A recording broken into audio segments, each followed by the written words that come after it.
Hello, I'm Sue Heinz, and welcome back to my studio. I've got some amazing new products to show you today, so let's get started. Here's my new family of products that I'm proud to introduce to you. Here's my new Curvilinear rulers that I'll show you in just a moment.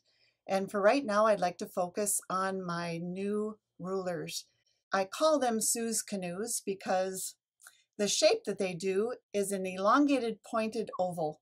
I'm from Minnesota. We in the Midwest, when we see an elongated pointed oval, we immediately think of a canoe. So, hence the name Sue's Canoes. Each edge of this ruler does a specific arc that I will be demonstrating throughout this video. So, we design these specifically for borders. So use the micro when you're doing a 1-inch border, the mini when you're doing a 2-inch, the small for a 3-inch border, medium for a 4-inch, and the large for a 5-inch. Here are my new Curvilinear rulers. They come in an 8-inch and a 5-inch. This is great for ditch work. It's very easy to grab hold of and get into those really tight corners. It's a 5-inch length. It has the 45 degrees marking there for nice crisp edges. My 8-inch is great for picking up. Very easy to move around.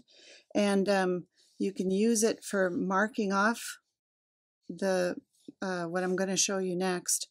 Also has the 45-degree marks on it, but the cool thing about it, of course, is these new handles I've designed. On the 8-inch ruler, you have a 7-inch arc here with hopping foot stops. On the 5-inch, you have a 4-inch arc. So that's why I call them the Curvilinears. And this just feels awesome in your hand. It is great for us people with large hands, and at the Houston show I introduced these tools, and for people that came up to my booth and had very small hands, they also said that it was very comfortable in their hand as well. So I've prepped this little demo for us. Let's assume that this is a 2-inch border. So I've marked off this, and the only prep that you'd need to do for a 2-inch border is mark off these lines every 2 inches. This is my canoe for 2 inches. Again, this is the mini.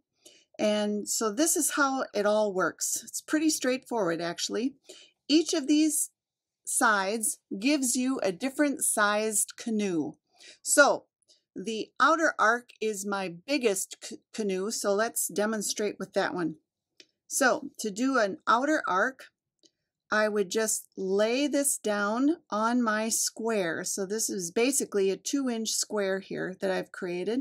And as soon as I lay the canoe down on my square, look what happens. I've got a 45-degree angle here.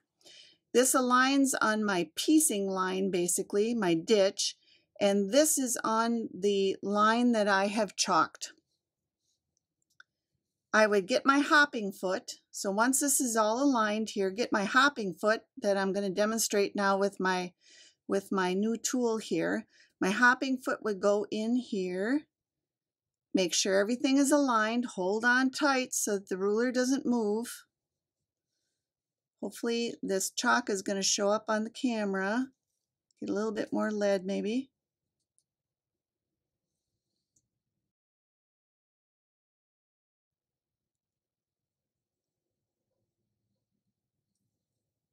And there.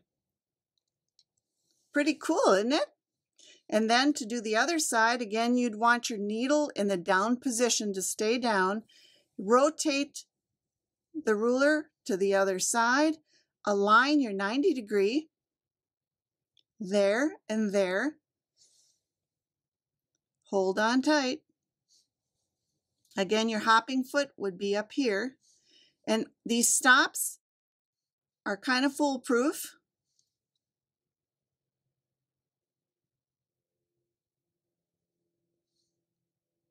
To most fools, that is.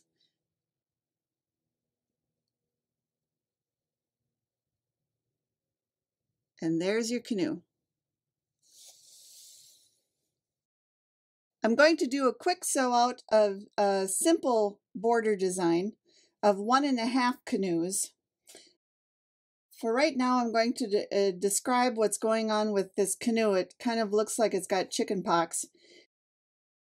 I found this wonderful product that is super grippy, and I'll have it on my website very soon. It's these sticky dots here, and what I've done is I've put these dots, I have commitment issues.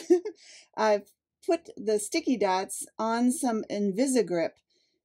So the Invisigrip has some grip, but I've put the dots on it so I can transfer these sticky dots from ruler to ruler without gunking up my ruler. So it works really great in combination. So that's what's happening there. So let's get started.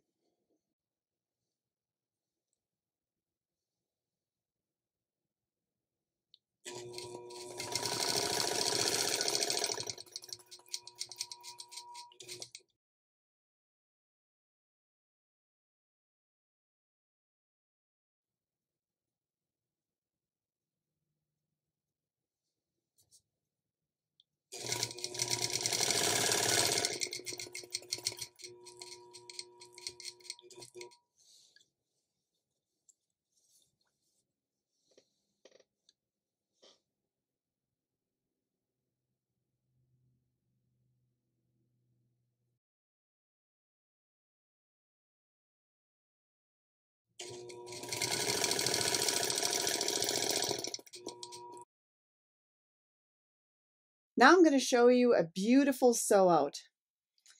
The first thing I want to do, again, this is a 2-inch border, is to block off my 2-inch increments as I've done here. You also want to find out exactly where your middle is. Why? Because chances are pretty good that whatever border you're working with won't evenly divide into 2-inch increments. So wherever it gets weird, you compensate for that in the middle, as I've done here with my feathers. I've extended my feathers out to the center here, and that takes care of the weird increment. You always start at the corner and work towards your center and stop. Start in the center, or the corner rather, work towards the center and stop. The second thing I want to talk about is what cool opportunities canoes provide in the center here. What I've done here is I've put in this neat linear design, and anytime you can do that, that ties in this border design to the rest of your quilt, making it homogeneous now with the rest of your quilt. And what I've done here is I've used a design from my new book, Elemental Designs, Soleil.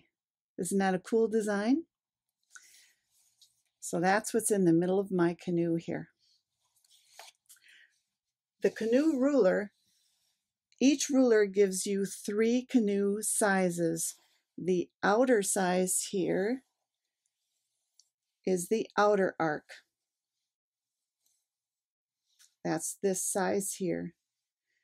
The inner arc is this skinny canoe shape here. And let's talk about this. That's what I call the travel arc. Why is it called the travel arc? Is because in a lot of my designs, like this one, I would feather up to the top here and I'd get stuck, and it's like, oh, I wish I had a tool that would allow me to get out of trouble and get back to here and proceed. And so I call this a travel arc, which allows me to move in between these 2 arcs easily and proceed down the way. So that's why I called it the travel arc.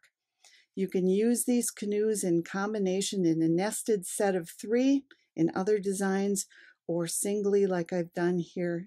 And doesn't it look beautiful?